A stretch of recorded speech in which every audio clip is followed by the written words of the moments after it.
விருத்தாச்சலம் விருத்தகிரீஸ்வரர் கோயிலில் ரூபாய் 1 கோடியில் செய்யப்பட்ட வெள்ளி மஞ்சம் வெள்ளோட்டம் இன்று நடைபெற்றது. கடலூர் மாவட்டம் விருத்தாச்சலம் விருத்தாம்பிகை பாலாம்பிகை உடனுறை விருத்தகிரீஸ்வரர் கோவிலில் விருத்தகிரீஸ்வரர் கோவில் பழமலைநாதர் கும்பாபிஷேக கமிட்டி சார்பில் ரூபாய் 1 கோடி மதிப்பில் 115 கிலோ வெள்ளியில் செய்யப்பட்ட வெள்ளி மஞ்சம் விருத்தாச்சலம் விருத்தகிரீஸ்வரர் கோவிலில் அர்ப்பணிக்கும் நிகழ்ச்சியை முன்னிட்டு வெள்ளோட்டம் நடைபெற்றது. அதனைத் தொடர்ந்து இன்று கிழக்கு ராஜகோபுரம் வாசலில் வெள்ளி திருமஞ்சத்திற்கு சிறப்பு அபிஷேக ஆராதனைகள் நடைபெற்று வெள்ளோட்டம் நடைபெற்றது.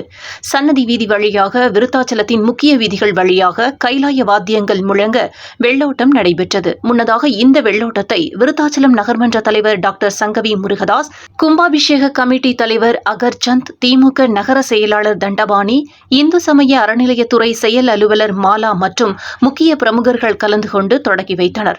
நாளை அமைச்சர் சி.வி. கணேசன் தலைமையில் விருத்தாச்சலம் எம்எல்ஏ ராதாகிருஷ்ணன், நகர்மன்ற தலைவர் டாக்டர் சங்கவி முருகதாஸ், துணைத் தலைவர் ராணி தண்டபாணி ஆகியோர் முன்னிலையில் தருமயாதீனம் 27வது குருமகா சன்னிதானம் ஸ்ரீலஸ்ரீ மாசிலாமணி தேசிக ஞான சம்பந்த பரமாச்சாரிய சுவாமிகள் திருக்கரங்களால் கோவில் நிர்வாகத்திடம் ஒப்படைக்க உள்ளது.